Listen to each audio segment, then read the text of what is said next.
Alléluia. Alléluia, on peut se rasseoir. Alors, bienvenue, bienvenue à tous ceux-là qui viennent de nous rejoindre à notre deuxième moment, si on peut le dire, deuxième session d'enseignement sur la santé mentale. Alors, nous avons commencé la première session en ligne le vendredi 15 mars. Vous avez été très, très nombreux, plus que ce que nous sommes là, à vous connecter. Et je suis sûre que si vous êtes là encore ce matin, c'est parce que vous avez été bénis et que vous avez certainement des questions que vous aimeriez encore qu'on puisse répondre à ces questions-là. Mais avant toute chose, nous allons encore revenir sur certaines choses en ce qui concerne la santé mentale sur le point de vue médical. Alléluia. Et pour cela, je vais appeler la présente Esther qui va nous présenter encore ce matin notre premier intervenant. Amen. Alléluia. Alléluia. Je suis vraiment heureuse de vous voir ce matin unis encore une fois autour de notre Seigneur Jésus-Christ afin de pouvoir apprendre encore sur ce sujet qui est important, ce sujet dont on ne parle pas assez malheureusement, mais que nous avons constaté fait beaucoup de dégâts dans notre Église. Alors ce matin, nous avons vraiment l'occasion de pouvoir aller en profondeur, plus en profondeur de ce sujet-là, voir l'aspect médical et ensuite voir l'aspect spirituel de la chose. Alors ce matin, nous avons l'honneur d'avoir deux orateurs qui nous viennent de Dakar. Et ce matin, j'aimerais commencer par présenter le premier orateur, celui-là qui va commencer son exposé ce matin. Alors c'est le docteur Abdourahmane Sidibé qui est au milieu de nous ce matin. Et je tenais particulièrement à le remercier parce que lorsque nous avions organisé la première séance le samedi 30 et que nous l'avons ensuite annulée, c'était toujours lui qui devait venir et il a été très spontané. Quand nous avons changé la date, il n'a pas vraiment hésité à répondre encore présent à cet appel. Alors je tenais vraiment à lui dire merci et également à lui dire merci parce qu'il n'est pas chrétien, il est un de nos frères musulmans.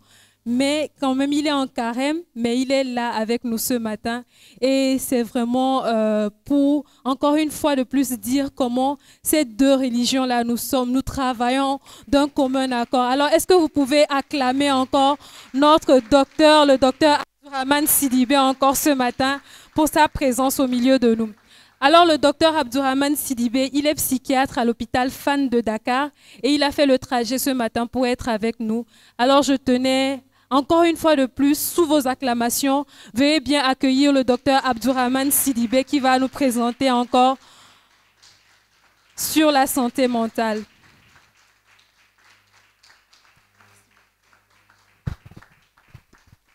Bonjour à tous. Bien, je reviendrai encore pour me représenter. Allô? Ok. Bon, moi, c'est M. Sidibé Abdourahmane, médecin psychiatre au CHU de Fann. Donc, sur l'écran, vous allez voir le DR qui accompagne mon nom. C'est un petit sobriquet qui dénote un petit pas en médecine. Donc, sur ce, mon déplacement par rapport à Thiès, ça fait partie des composantes de la santé mentale. Ça fait partie de la composante de la santé de façon générale. Parce que la santé ne se limite pas à un défaut physique ou mental. Mais une fois qu'on n'est pas utile à la société, ça devient qu'on ait un petit souci de problème. Donc sur ce, je vais un peu commencer par la définition de la santé. La santé, de façon générale, est un état complet de bien-être physique, comme je viens de le dire, mental et social. Et c'est ce côté social qui m'a poussé de venir intervenir ici pour être utile à la communauté. C'est extrêmement important. Quand on n'est pas utile à la communauté, c'est qu'on se sent malade. C'est extrêmement important. Donc, elle consiste aussi également à ne pas avoir non seulement une absence de la maladie et d'infirmité. Donc, Sur ce, je vais définir aussi la santé mentale, qui n'est rien d'autre que la santé, qui n'est rien d'autre qu'un état de bien-être qui permet à chacun de nous de réaliser son potentiel. C'est-à-dire, quand on est étudiant, il faut pouvoir mettre son potentiel en œuvre. Quand on est menuisier, il faut pouvoir mettre son potentiel en œuvre. Quand on est médecin, il faut pouvoir mettre son potentiel en œuvre. Mais une fois que ce potentiel n'est pas mis en œuvre, c'est là qu'on a un problème de santé mentale. Parce que, il faut bien le dire, les gens comprennent très mal la santé mentale. L'on pense que la santé mentale, c'est le schizophrène qui se trouve au coin de la rue, qui est sale, qui n'a pas de chaussures, qui est mal vu par la société. Pourtant, la santé mentale est très loin de là-bas. Quand nous prenons la définition stricte de la santé mentale, on se sentira tous ici malades. Et c'est ce côté-là, cet aspect-là, que je vais vous montrer. C'est extrêmement important. Donc, il faudrait que ce potentiel soit mis en œuvre. Également, il faudrait qu'on puisse faire face aux difficultés normales de la vie. Les difficultés normales de la vie, c'est quoi? Il faut pouvoir se déplacer sans contrainte. Il faut pouvoir manger sans contrainte. Il faut pouvoir communiquer sans contrainte. Il faut pouvoir être en société sans contrainte. Également, il va falloir que tu travailles avec succès il va falloir que tu travailles avec succès et de manière productive. La définition de la santé mentale, elle est très complexe. Quand vous prenez par exemple un schizophrène chez nous, vous allez trouver des schizophrènes qui travaillent, mais ils ne sont pas productifs. C'est-à-dire, tout ce qu'il fait, il ne fait que de va et de revenir. Normalement, un étudiant qui a suivi tout le cours du début de l'année doit pouvoir être productif en fin d'année. S'il n'est pas productif, c'est qu'il y a un problème de santé mentale. C'est extrêmement important. Quelqu'un qui a suivi, certes, on ne peut pas avoir les mêmes intelligences, mais vous avez suivi les cours de janvier, d'octobre en décembre. Quand on vous évalue, vous devez être autour de 50%. Je ne dis pas d'être autour de 100%, mais vous devez être autour de 50%. Mais si cela n'y est pas, c'est qu'il y a un problème en amont. Il n'a pas soit bien suivi les cours, il n'a pas bien révisé ses leçons, donc il n'est pas devenu productif. Ce n'est pas lui seul, le médecin qui est à l'hôpital, qui a reçu un malade et qui a précédemment suivi ses cours, qui a fait des stages hospitaliers devant un malade, il doit pouvoir faire quelque chose. S'il se sent incapable de pouvoir faire quelque chose, c'est qu'il n'est pas productif. Et si toute cette composante, si on n'est pas productif, ce n'est pas seulement parce qu'on n'est pas productif, on a un problème de santé. C'est tout ce que je viens de citer là. Quand vous le mettez ensemble, c'est un problème de santé mentale. Donc,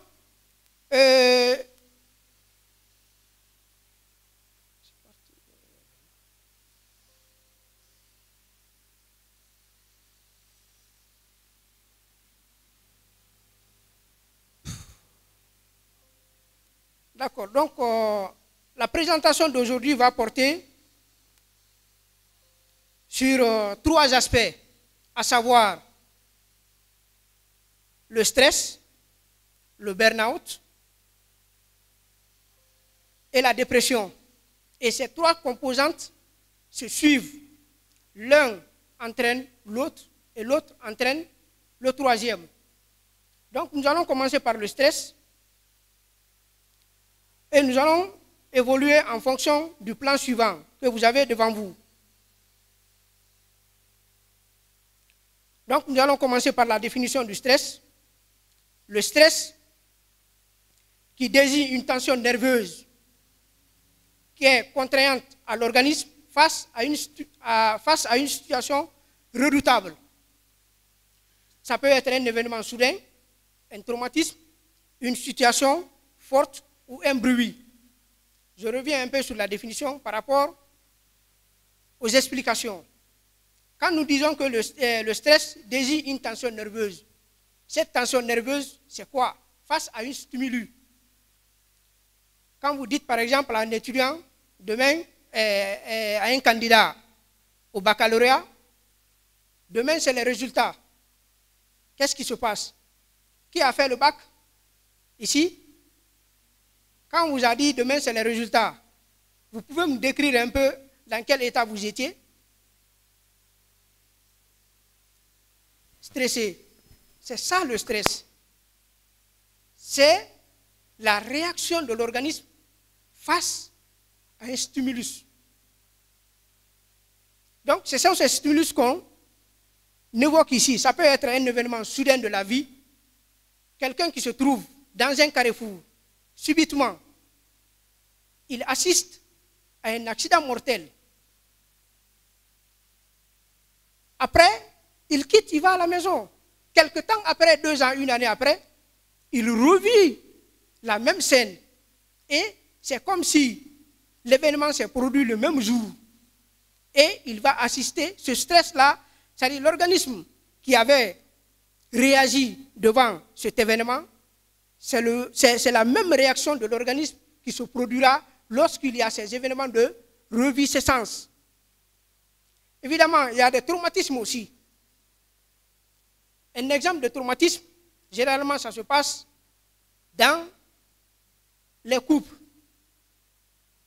Vous allez trouver un monsieur, par exemple, qui a un problème de santé, qui a une éjaculation précoce, et chaque fois qu'il en fait la demande, par exemple, à madame, une première fois, une deuxième fois, si madame n'est pas satisfaite, les plaintes vont commencer à se dire. Et finalement, chaque fois que ce monsieur a envie d'aller vers sa femme, il se dira, mais attends, lorsque je vais aller, ça sera pour quelque chose de 2 à 3 minutes, et le stress va commencer à s'installer. C'est un traumatisme. Quelqu'un qui a vécu un viol, une femme qui a vécu un viol, ou un monsieur qui a impuissamment assisté au viol de sa femme, c'est un traumatisme. Ça peut être revu à tout moment. C'est extrêmement important. Nous avons également des sensations fortes. Et nous avons aussi des bruits. Nous sommes dans cette salle, par exemple. S'il y a 2 ou 3 coups de fusil, ça, on ne se posera pas de questions. Hein? Ou bien, l'organisme va mettre un mécanisme de défense tout de suite et ça se passe très vite. Et on se dira, d'autres vont se courber ici, d'autres vont prendre l'escalier et d'autres vont être inertes. C'est en fonction de l'organisme, en fonction de la réaction de l'organisme. Donc sur ce, il y a des auteurs qui ont travaillé sur le stress. Il y a d'autres qui ont dit, par exemple, que le stress, il y a 2 composantes. Il y a un stress positif et un stress négatif. Par rapport au stress positif, ils ont dit que c'est un stress qui généralement ne dure pas dans le temps et face à l'événement, l'individu ou la personne réussit devant l'événement. Donc, ça produit une sensation de plaisir sur la personne qui a vécu ce stress de courte durée. J'ai pris l'exemple tout de suite à un candidat. Si on dit par exemple, demain c'est les résultats, c'est la palpitation, c'est un stress qui est là. Mais s'il réussit à son examen, il se dira, mais attends, j'ai été stressé, mais ça a été bien quand même. Donc, il a un sentiment de fierté qui est en lui, mais ce stress a fait un petit laps de temps. Donc, les auteurs se sont dit que le stress positif, c'est extrêmement important, c'est bien pour tout le monde. d'être stressé de temps en temps, mais de pouvoir vaincre cet événement de stress qui est devant cette personne. Il y a également le stress chronique. Ils ont dit que le stress chronique, c'est un stress qui dure dans le temps. Donc, devant ce stress, il y a de l'angoisse permanente, il y a la peur d'échouer à cette panoplie de réactions qui viennent rendre les stimulus difficiles, encore plus difficiles, des maux de tête, des maux d'estomac, des pensées sombres, d'irritabilité et des difficultés à se concentrer. Comment ça se produit? Donc, on va passer au mécanisme du stress. Parce que nous avons parlé tout de suite du stress chronique. Le mécanisme veut dire quoi? Comment le stress s'installe? Donc, quand il y a un événement ou une stimulus, l'organisme se prépare au combat. C'est-à-dire, quelqu'un, je prends l'exemple, quelqu'un qui va en brousse se promener, c'est le lion qui sort tout de suite, face à face avec le lion. L'organisme réagit automatiquement. Et c'est des trucs qui se passent en des fractions de secondes. Et la décision est prise en des fractions de secondes. L'organisme va produire de l'adrénaline qui donne la force à l'organisme et du cortisol. Donc, une fois que la décision là est prise de façon spontanée, soit c'est de faire face au danger, soit c'est de fuir ou d'être inerte, c'est-à-dire d'être incapable de réagir, inerte complètement. Donc, la première phase, donc ils ont statué un peu le stress en 3 phases. La première phase, c'est ce qu'on appelle la phase d'alerte.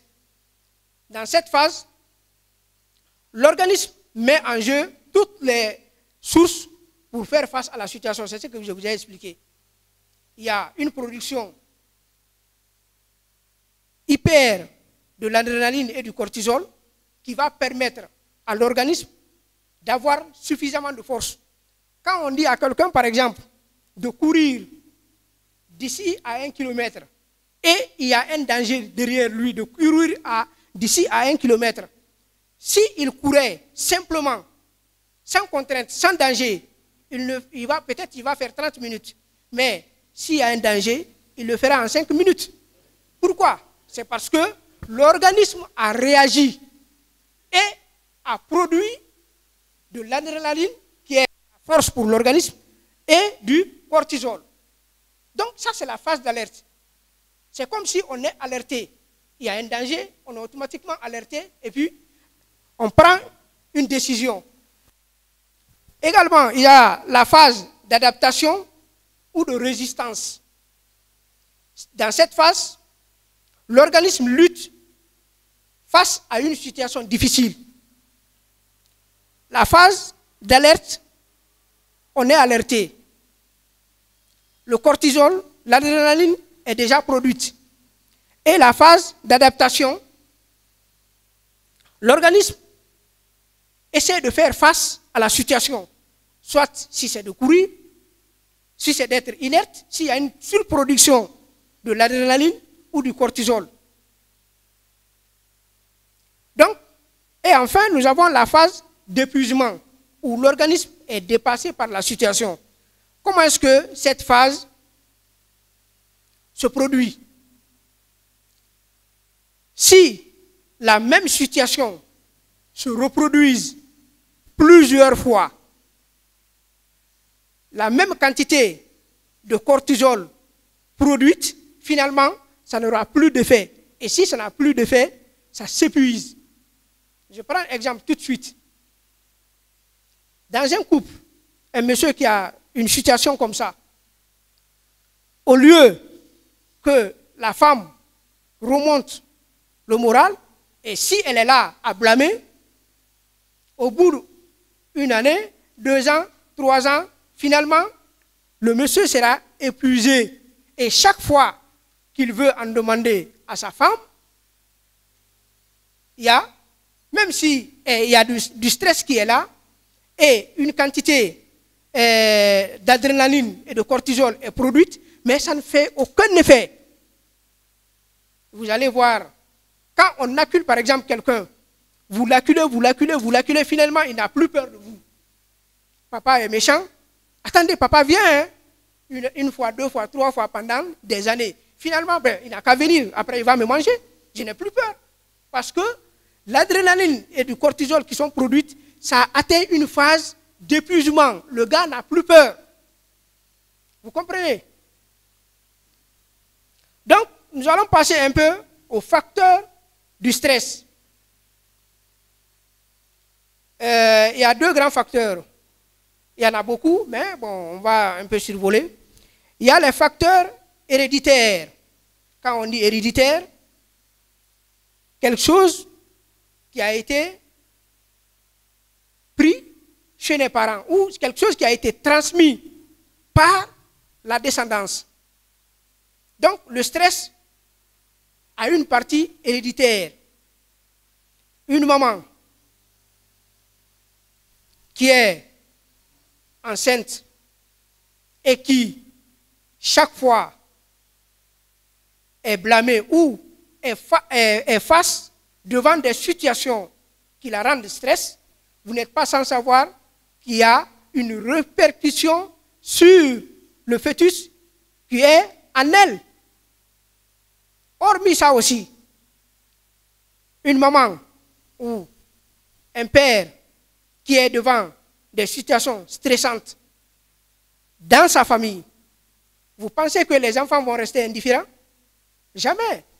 Aujourd'hui, papa, tu as quoi? Ah non, ça ne va pas. Demain, papa, tu as quoi? Ça ne va pas. Après-demain, maman, tu as quoi? Ça ne va pas. Finalement, l'enfant va se mettre dans la posture, ça ne va pas. Il va imiter ses parents, ça ne va pas. Donc, c'est un peu ça. Donc, les scientifiques ont démontré que les enfants issus de parents stressés développent eux-mêmes une tendance à être stressés.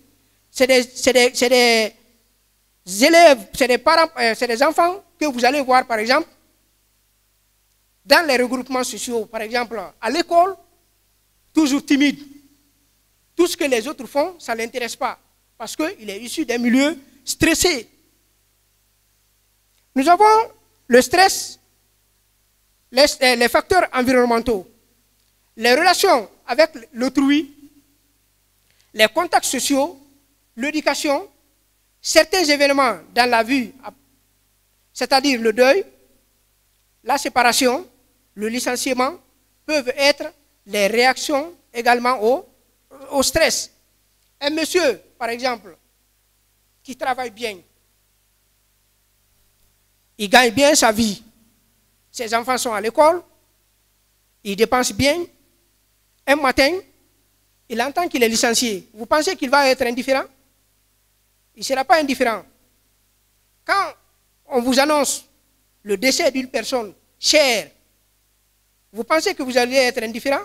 Non. Dès qu'on vous annonce, l'organisme va réagir. C'est indépendamment de notre volonté, cette réaction de l'organisme.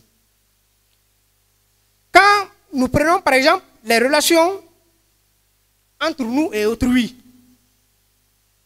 vous pensez que si vous avez quelqu'un dans cette assemblée qui vous stresse, dès que vous le voyez, vous êtes stressé, vous allez venir ici? Non.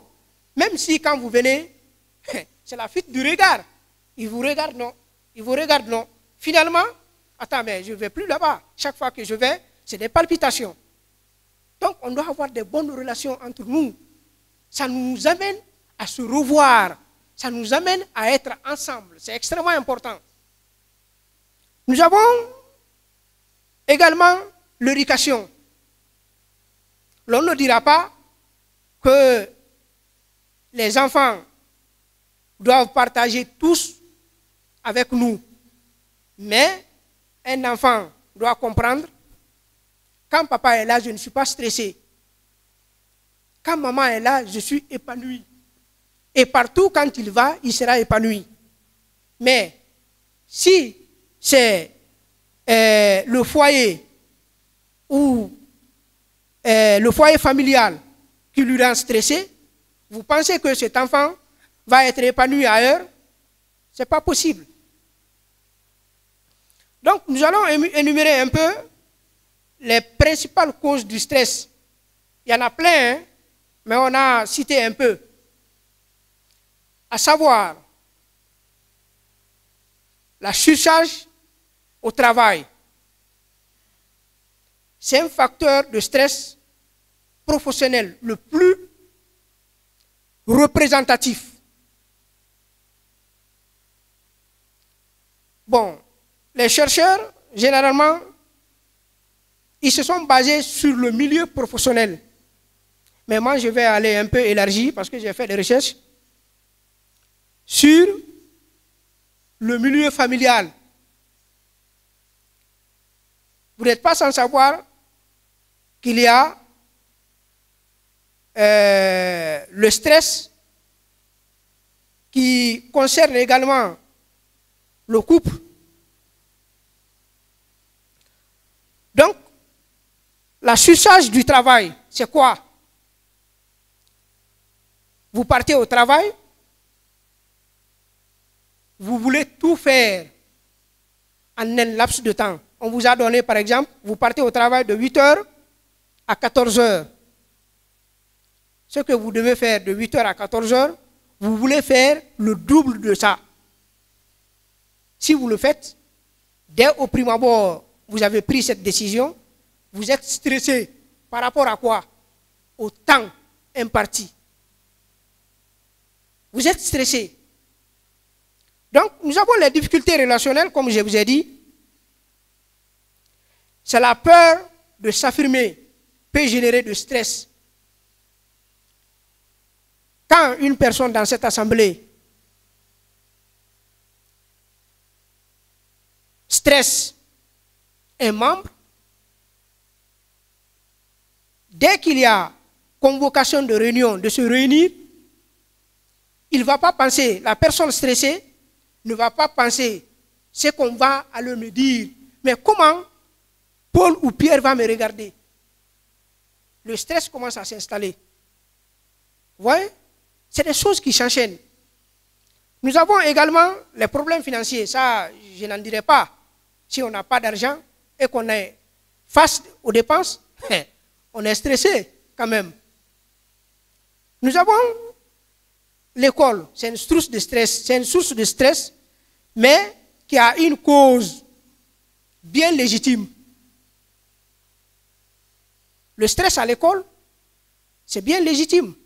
Pour eux, un élève sérieux. On m'a fait ce cours, il faut que je maîtrise ce cours. Monsieur, il a donné des explications. Lorsqu'on va m'évaluer, il faudrait que je sois en mesure d'avoir la moyenne. Ça, c'est une bonne cause de stress. Et c'est un stress positif. Et nous avons également, enfin, les enfants. Tout le monde sait que les enfants, c'est une source de bonheur. Quand on a des enfants, on est heureux, on est content. Mais vous n'êtes pas sans savoir aussi que c'est une source de stress. D'abord, à bas âge, l'air éduqué. Tout le monde dans cette salle veut avoir des enfants exemplaires. Quand l'enfant sort, non, c'est l'enfant à Paul. C'est l'enfant à Pierre. Il est bien éduqué. Tout le monde veut que son enfant réussisse dans la vie. Donc, c'est un stress permanent. D'abord, à la naissance, c'est la joie. Mais au fil du temps, c'est un stress permanent. Donc, nous allons énumérer un peu certains symptômes de stress.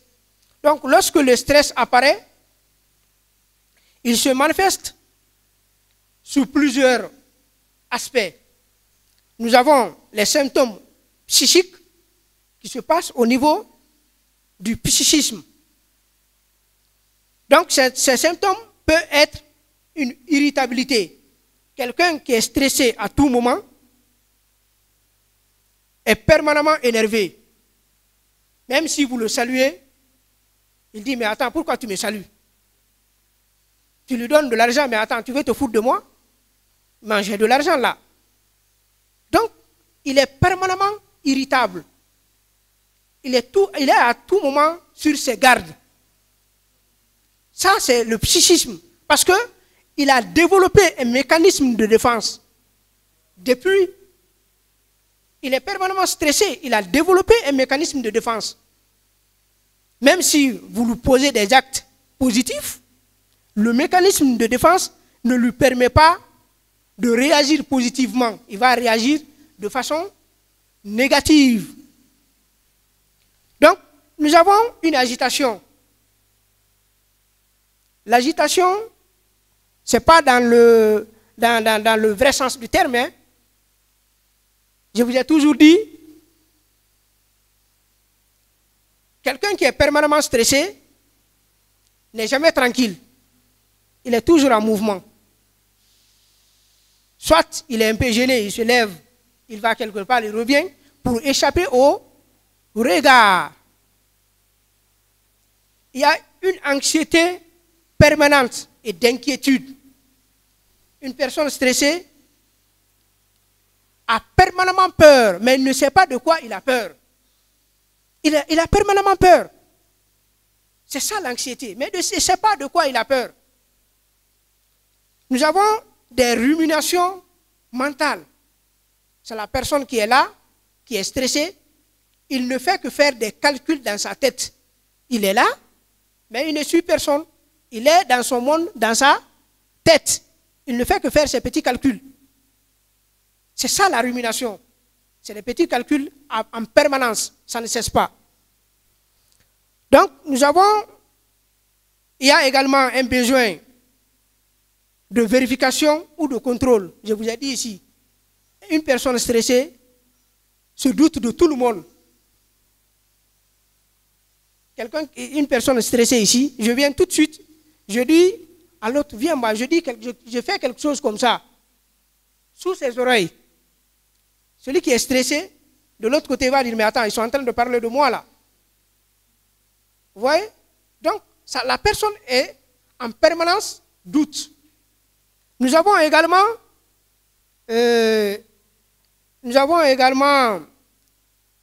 des difficultés de concentration. Oui, quand une personne est stressée dans cette assemblée, il n'écoutera pas ce que je dis. Pourquoi? Parce qu'il ne fait que faire ses ruminations et il est moins concentré. Il ne me suivra pas. Parce qu'il est en train de trouver des solutions par rapport à son facteur stressant. Donc, nous avons aussi un blocage dans la réalisation de ces activités également et une inaction. Nous avons les symptômes physiques. Ça, c'était les symptômes psychiques. Nous avons également les symptômes physiques, tels que les vertiges ou pertes d'équilibre. Les élèves peuvent en témoigner. Hein, quand on vous donne des cours à préparer. Ou, par exemple, il y a des élèves, quand on dit demain c'est l'examen, les maladies ne commencent pas, sauf si l'examen, on dit la date de l'examen. Ou bien, ou s'il a quelque chose à... par exemple, papa te dit, demain, tu vas me réciter telle leçon. Il va commencer à calculer l'heure, à compter l'heure. Aujourd'hui jusqu'à demain. À la rencontre de papa, c'est la diarrhée qui commence. C'est des maux de tête qui commencent. Donc, nous avons également des nausées, comme je l'ai dit, des vomissements, des diarrhées. Tout ça, là, c'est des symptômes physiques. Et une hypersudation associé à des mains moites. Généralement, c'est des personnes qui transpirent beaucoup. Dès qu'ils sont face à une situation de stress. Et souvent, c'est la paume qui mouille. Et nous avons également une accélération du rythme cardiaque, communément appelée la palpitation. Dès qu'il y a un événement stressant, c'est la palpitation. Donc, nous allons passer comment reconnaître le stress chronique. Ça, on a parlé un peu du stress. Ça arrive à tout le monde. Hein? Et généralement, les chercheurs ont dit que ça, ce sont des stress positifs. Parce que ça a un impact dans la vie d'une personne. Mais lorsque le stress devient chronique, ça, il y a problème. Et nous allons citer un peu certains éléments qui nous font dire que c'est un stress chronique. Ça se reconnaît par une asthénie. C'est-à-dire quoi? C'est une fatigue permanente. Le sujet est permanemment fatigué. Même s'il se repose, il est permanemment fatigué. C'est des douleurs musculaires. Il a mal partout au niveau du corps. Et c'est des maux de tête qui ne finissent pas, même si on prend les antalgiques. Également, c'est des maux de dos aussi. Chaque fois, la personne dit « j'ai mal au dos ». Il ne sait pas qu'est-ce qui fait mal au dos. Parce qu'il en a emmagasiné plusieurs. Nous avons également des migraines, des céphalées rebelles, des céphalées de tension. Tout a mal à la tête, tout a mal à la tête. Ça ne finit jamais. C'est des gens qui vont faire des scanners, ils vont faire tous les bilans. Aucun résultat. Le médecin le dira, mais attends, toute la biologie, il n'y a pas de problème. Vous avez fait le scanner, il n'y a pas de problème. Ce que je vous conseille, va aller voir un spécialiste de la santé mentale ou va aller voir un psychologue. Et ça va trouver que le sujet a fait des années d'hôpitaux en hôpitaux en train de faire des bilans qui sont très coûteux pour ceux qui ont les moyens. Donc, nous avons des pertes d'appétit ou au contraire une augmentation de l'appétit. Il y a certains, quand le stress est chronique, soit il vous dit, non, moi c'est mon habitude, hein, je mange peu. Et d'autres, ils peuvent dissoudre leur stress en mangeant beaucoup. Chaque fois, ils ont l'envie de manger. Parce que le temps qu'ils passent en train de manger, c'est-à-dire quand je mange, je ne sais pas prendre 1 kilo de riz, manger tout de suite là, même grignoter. Le temps de grignoter leur fait oublier leur stress.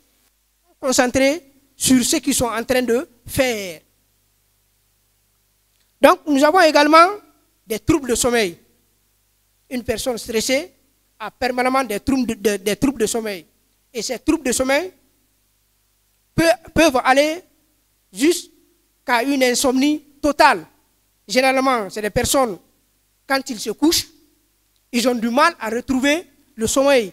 Et c'est ce qu'on appelle l'insomnie d'endormissement. Et d'autres, ils se réveillent plusieurs fois la nuit, causés par leurs facteurs stressants.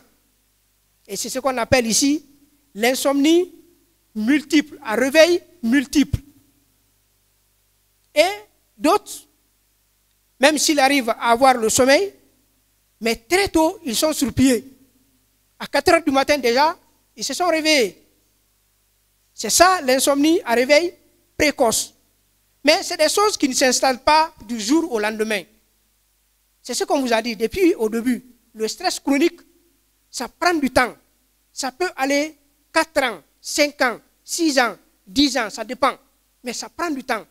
C'est quelque chose qui s'installe. Depuis le mécanisme là-bas, on vous a dit, chaque fois qu'il y a un événement stressant, l'organisme, c'est indépendamment de sa volonté, va produire de l'énergie, qui est l'adrénaline et du cortisol, pour faire face à ce danger, ou face à cette situation stressante. Et chaque fois que c'est la même situation qui se produit devant la même personne, il y aura toujours une production. L'organisme ne va pas arrêter. Hein. L'organisme va toujours produire. Mais la quantité que l'organisme produit ne signifie rien parce que la phase d'épuisement est déjà arrivée. Ça ne peut plus rien. Et après la phase d'épuisement, c'est le stress chronique qui s'installe. Vous comprenez? C'est ça le mécanisme. Donc, nous avons également la tristesse. Quelqu'un qui est stressé, tout le monde sait qu'il est triste, je vous ai dit. Simplement, un enfant issu de parents stressés, vous pensez qu'il peut être épanoui? Ce n'est pas possible. Donc, nous avons cette variation de l'humeur, après on reviendra là-dessus, au niveau de la dépression. Il y a une faible estime de soi également. Une personne stressée a une faible estime de soi. Il se dit, même si on lui confie une responsabilité, intérieurement, tout le monde vient le féliciter, il dit, mais intérieurement, est-ce que je suis capable? Je ne peux pas le faire. Parce qu'il y a un facteur de stress qui est là. Généralement, quand vous prenez les milieux de travail, vous allez voir quelqu'un, on lui a promis un poste supérieur, mais il a une faible estime de soi. Il se dit, je ne peux pas. C'est des facteurs de stress qui engendrent ces genres de situations. Nous avons également un isolement social. Je reviens là-dessus. Une personne stressée n'est jamais parmi les gens.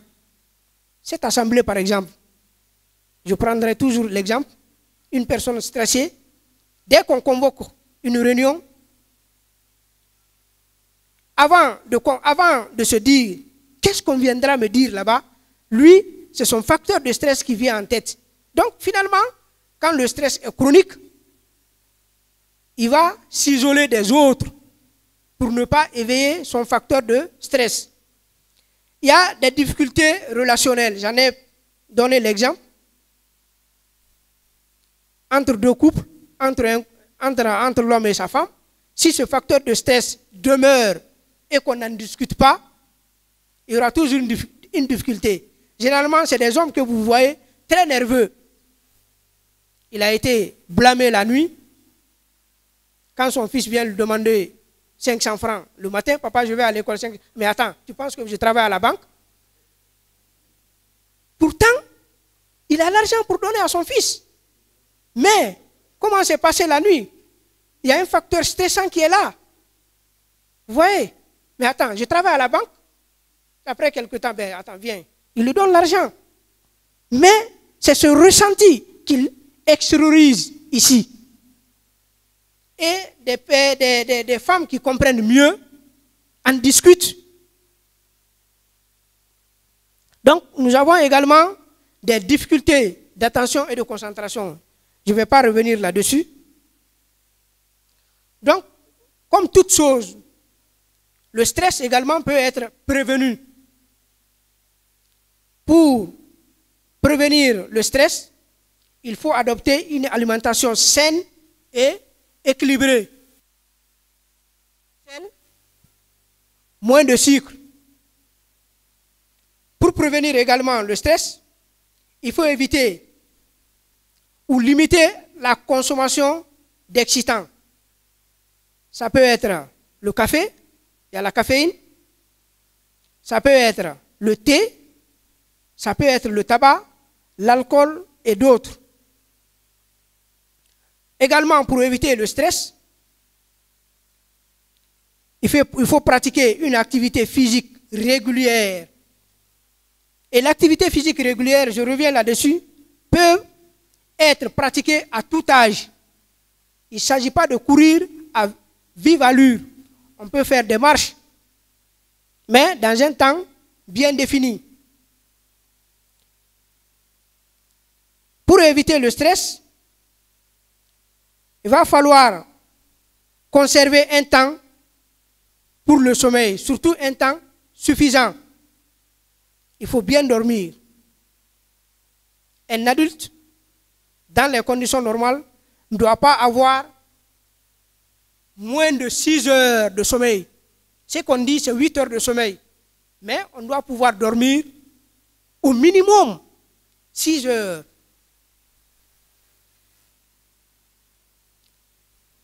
Donc, pour éviter également le stress, il faut organiser les tâches. Que ce soit en entreprise, que ce soit en famille, il faut organiser les tâches. C'est Paul qui doit faire ça, c'est Pierre qui doit faire ça.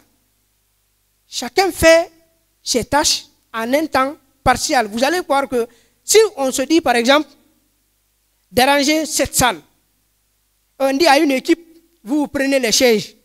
On dit à une équipe, vous vous occupez de l'électricité. On dit à une équipe, faites ça, faites ça. Si une équipe, par exemple, ne fait pas son boulot, ce n'est pas un facteur stressant, le temps va nous prendre.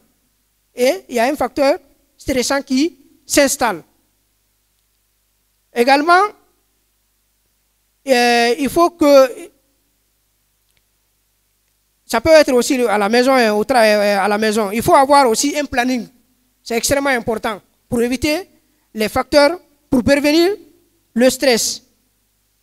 Donc, le stress, on va passer maintenant un peu au chapitre de traitement. Le stress, le premier traitement du stress, il est gérable lui-même. Il faut que la personne soit capable de gérer son stress d'abord, avant que ça ne le dépasse. Quand le stress est à la deuxième phase, jusqu'à présent, c'est la phase d'adaptation. Jusqu'à présent, le stress est gérable. Et n'acceptons pas que le stress bascule dans la phase de quoi? D'épuisement. Parce que quand ça tombe, quand ça arrive à la phase d'épuisement, on tend vers une pathologie. En l'occurrence, la dépression. Donc, le stress, chacun gère son stress de sa manière afin d'éviter des conduites inadaptées. Les conduites inadaptées peuvent être quoi? Des colères. Ça peut être quoi? Une consommation excessive de substances. Ça peut être de l'alcool, ça peut être de la drogue de toutes les natures, et ça peut être également les médicaments. Et lorsqu'on n'arrive pas à gérer nos stress nous-mêmes, on fait appel aux psychothérapeutes. Les psychothérapeutes, c'est quoi? C'est des médecins qui sont spécialisés en thérapie. Ça peut être une thérapie analytique, donner des conseils, mais sous griffe spécialisée, ou des thérapies comportementales, c'est-à-dire une thérapie cognitive et comportementale. Donc, il y a une spécialité qui s'occupe de ça. Si le stress dépasse l'individu, on fait recours aux psychothérapeutes. Et si les psychothérapeutes sont épuisés, ils n'ont pas réussi à changer ton comportement ou ces conseils n'ont pas été suffisants, on passe à la phase des médicaments. Dans ce cas, il y a une crise d'angoisse qui est installée et il y a les troubles anxieux qui sont installés. Et la crise d'angoisse et les troubles anxieux font partie d'une pathologie psychiatrique, à l'occurrence la névrose. Vous comprenez? Donc, vous voyez, d'un petit stress, on est tombé dans la pathologie mentale. Donc, avec le stress, on en est fini, on va passer au burn-out.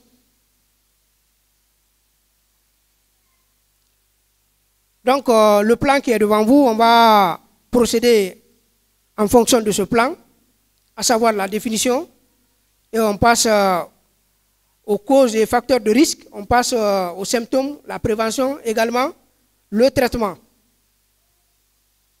Donc, la notion de burn-out a été définie pour la première fois dans les années 70.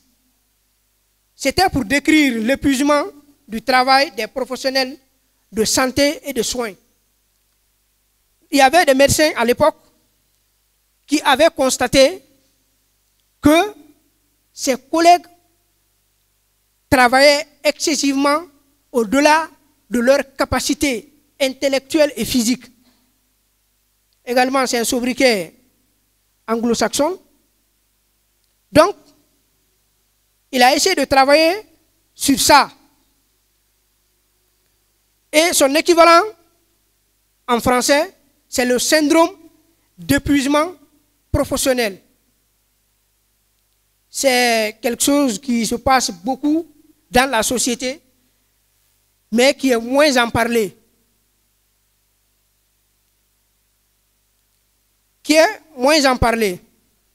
Donc, nous pouvons définir comme un état d'épuisement physique, émotionnel et mental. Il est lié à la dégradation du rapport d'un salarié, peut avoir à son travail, causant un stress professionnel chronique. Vous voyez, le stress, ça revient. Mais lorsque le stress est chronique, ça fait recours au burn-out. C'est-à-dire le syndrome d'épuisement professionnel. Donc, ce stress se caractérise en 3 dimensions. La première dimension, c'est l'épuisement émotionnel. Il y a un épuisement émotionnel qui est là. Une fois que la personne est... Parce que le burn-out, il faut savoir que le burn-out fait recours au milieu professionnel.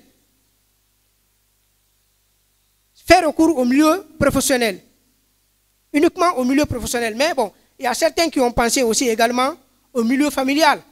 Parce que vous n'êtes pas sans savoir qu'une maman qui est en contact avec les enfants permanemment a une charge de travail beaucoup plus la journée, sans être aidée. Elle se fatigue, mais elle continue à travailler. Donc nous avons un épuisement émotionnel, nous avons une dépersonnalisation avec une insensibilité à l'environnement du travail et une désinhumation des autres. Une personne qui a un burn-out est insensible à ses collègues du milieu professionnel. Une personne qui a un burn-out, il a également une désinhumation par rapport à ses collègues. Également, la troisième dimension, c'est un sentiment de non-accomplissement de la dépréciation. Donc, nous allons passer aux causes et facteurs de risque du burn-out. Tout travailleur peut être touché par le burn-out. L'âge n'est pas un facteur de risque, puisque l'épuisement professionnel peut aussi bien atteindre les sujets jeunes que les personnes âgées. Toutefois, le burn-out est très souvent la conséquence d'un stress chronique au travail. Le burn-out et le stress, c'est deux choses qui sont liées. Ils sont inséparables.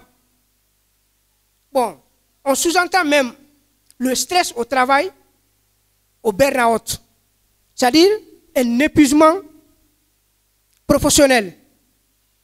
Donc, parmi les facteurs, les causes ou les facteurs de risque, nous avons toujours la surcharge au travail, c'est-à-dire un rythme intense quelqu'un qui travaille à un rythme intense, comment cela peut survenir? Vous voulez faire deux choses à la fois et vous allez aller plus vite que d'habitude. Il y a une mauvaise organisation. Si on n'est pas bien organisé, on se fatiguera. Ou se fixer des objectifs qu'on ne peut pas atteindre. Si on se fixe des objectifs qu'on ne peut pas atteindre, on se fatiguera. Et si on est fatigué, c'est un épuisement au travail. Nous avons également des niveaux d'exigence émotionnelle très élevés. Ça s'adresse aux gens qui veulent être perfectionnistes. Ils veulent être au-delà de tout le monde. Ils veulent faire ce que personne n'a fait. Nous avons également une absence. D'accord. Nous avons également une insécurité à l'emploi. Nous avons également un conflit de valeurs, c'est-à-dire des collègues des collègues au travail qui se concurrencent. Nous avons également les facteurs personnels pouvant aggraver le burn-out. Nous avons une lourde charge, une lourde responsabilité familiale, des conflits personnels. Nous avons une solitude affective, personne qui est incompris. Nous avons des antécédents personnels et familiaux, des gens qui ont un antécédent de stress chronique ou dont leurs parents ont un antécédent de stress chronique. Nous avons des attentes élevées en soi-même, comme je l'ai dit, ou de faire le travail le centre de sa vie. Chez lui, son travail, c'est 7 sur 7, il n'y a pas de repos. Du lundi au dimanche, il est au travail. Bon, nous allons passer aux symptômes. On n'a pas assez de temps. Après, les questions vont venir, on va répondre. Nous avons les symptômes émotionnels, savoir l'anxiété que je vous ai dit. Le sujet a peur, mais il ne sait pas de quoi il a peur. Nous avons une tension musculaire diffuse. À tout moment, le sujet est fatigué. Nous avons une tristesse de l'humeur ou un manque d'entrain, une irritabilité, nervosité sans cesse. Nous avons une hypersensibilité, être sensible à tout, et une absence d'émotion. Sur le plan cognitif, manque de concentration, manque d'attention et un trouble de mémoire. Sur le plan comportemental, nous avons un repli sur soi-même, je vous ai dit, c'est toujours lié. Le sujet se répercute sur lui-même. Il y a un isolement social qui est là. Et il y a également un comportement addictif. Soit la personne dilue son facteur de stress dans la consommation de substances addictives. Nous avons les symptômes motivationnels qui sont liés à l'attitude. Un désengagement professionnel, un désengagement progressif. Il va au travail, mais il se donne peu. Il y a une baisse de rendement. Il y a une baisse de motivation et du moral. Nous avons également un effritement des valeurs associées au travail et une doute sur les propos, sur ses propres compétences. Je vous ai dit, le sujet qui est stressé, il est toujours en doute.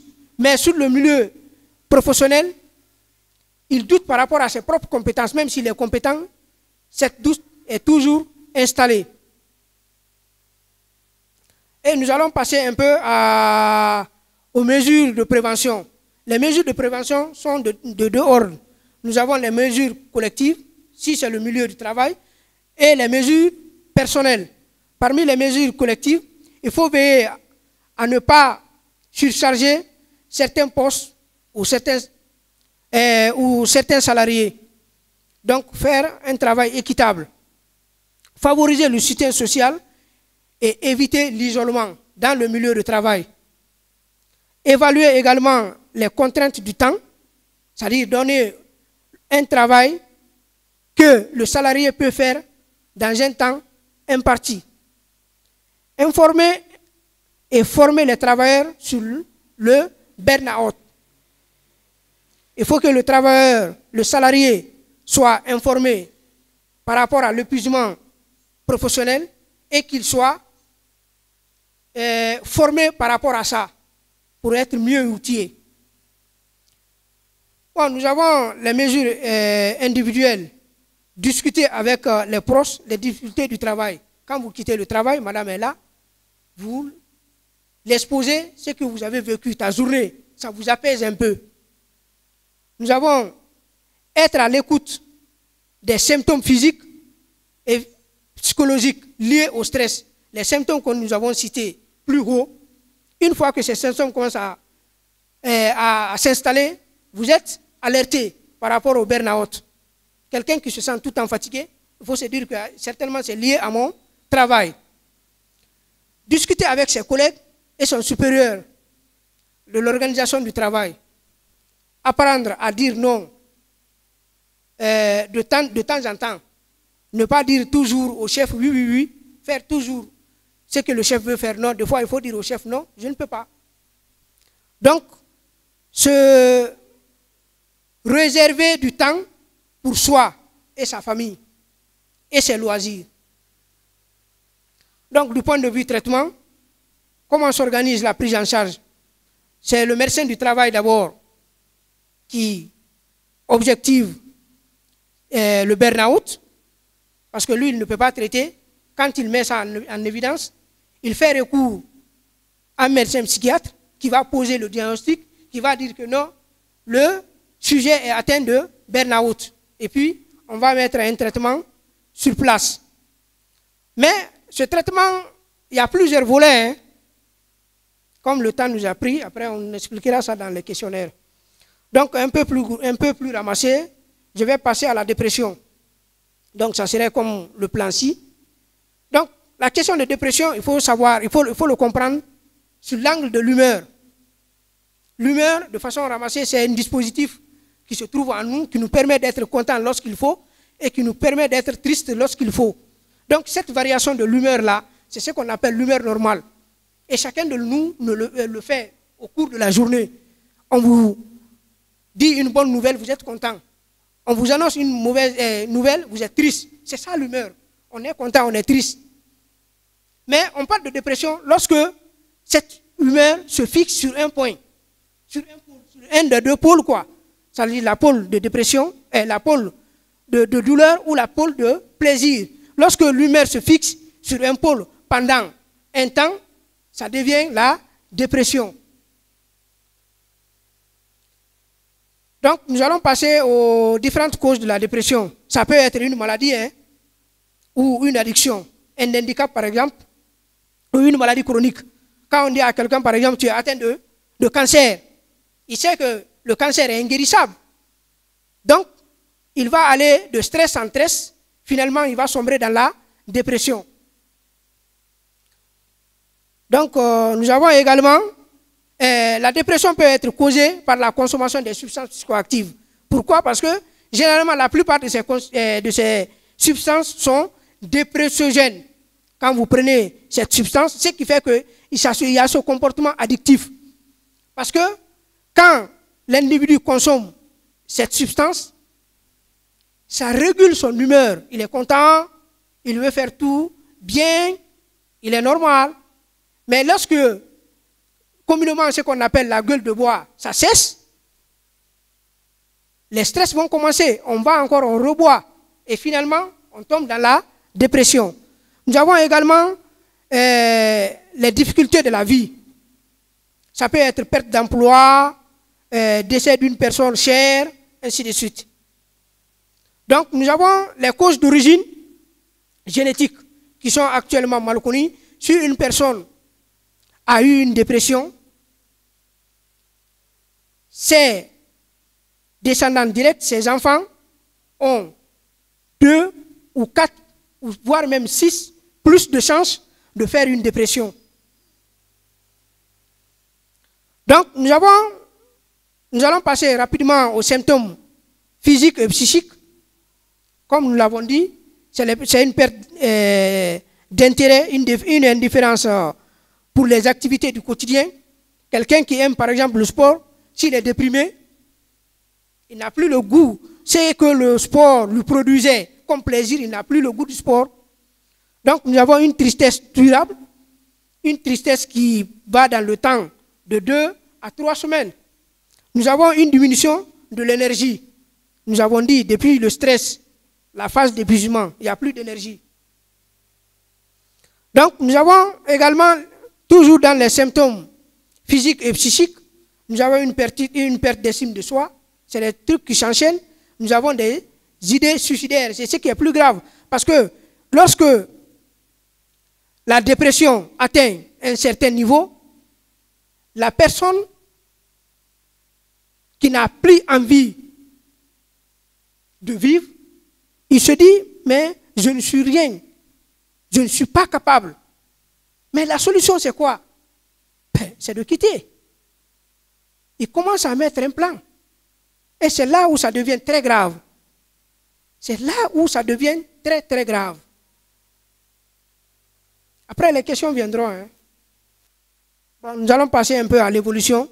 L'évolution de la dépression, sans traitement, une dépression peut guérir en 6 mois. Ce qui fait que la plupart des gens font une dépression sans se rendre compte. Ils sont déprimés, sans médicaments, en 6 mois, les choses peuvent rentrer en ordre. Mais lorsqu'ils sont sous traitement, en 2 à 4 semaines, toute la symptomatologie peut disparaître. Il y a également des comorbidités, c'est-à-dire la dépression peut causer à 50 à 70% d'autres maladies, c'est-à-dire les troubles anxieux. Donc il y a beaucoup de types de troubles anxieux aussi également. Il y a des risques de complications également. Comme je vous ai dit, le risque suicidaire, j'ai mis plus, c'est-à-dire qui est très très élevé dans la dépression. Quand vous prenez la maladie mentale de façon générale, il y a beaucoup plus de suicides dans la dépression que les autres formes de maladie mentale. Bon, le traitement, de façon générale, s'accentue sur 3 axes. L'axe bio, psycho et social. Malheureusement, c'est le côté bio que nous, les praticiens, on est trop attachés. C'est les médicaments qu'on donne, il faut rentrer, c'est fini. Non, mais on doit préparer le malade. Parce que vous n'êtes pas sans savoir que la maladie mentale, c'est une pathologie chronique. Quand on entend pathologie chronique, c'est une pathologie qui ne se guérit pas. Ça se stabilise. Ça ne veut pas dire quand on est malade mental, on ne peut pas être utile à soi-même et à la société. Non. Mais quelqu'un, imaginez, on vous dit de prendre les médicaments jusqu'à la fin de votre vie, ou sur 10 ans, sur 15 ans. Et vous ne savez pas pourquoi vous prenez les médicaments. À un moment donné, mais vous allez claquer. Donc, le côté psycho est extrêmement important. Il faut faire comprendre au malade pourquoi il prend les médicaments. Expliquez-lui sa maladie. Et dire que cette maladie n'est pas fatale. Ça ne tue pas. C'est un peu ça le côté psycho. Et nous avons le côté social. Surtout, c'est très important. Quand quelqu'un fait une maladie mentale, malheureusement, non, c'est un ancien fou. Hein? S'il est content, attention, il était malade à un moment donné. S'il est triste, mais est-ce que ce n'est pas sa maladie qui commence comme ça? On ne doit pas voir ce regard-là par rapport à eux. Nous devons les aider. Ce qui fait que ce côté social est extrêmement important. Et si tout ça, là, ça ne marche pas, on fait recours aux médicaments, plus les psychothérapeutes. Donc, arrivé là-bas, vous m'excusez par rapport au temps pris et je vous remercie par rapport à votre attention.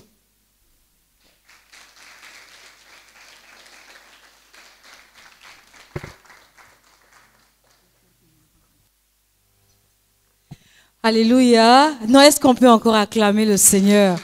Mais quelle qualité d'enseignement, mais quelle qualité d'enseignement. Mais vraiment, C'était très profond. C'était très, très profond. Et surtout, ce que j'ai aimé, c'est que c'était explicite. C'était très explicite. Le plan qu'il a adopté, c'est vraiment un plan médical, mais les mots qu'il a utilisés vraiment pour expliquer, je suis sûre que pour ceux-là qui ne sont pas du domaine médical ici, certainement vous avez pu recevoir quelque chose encore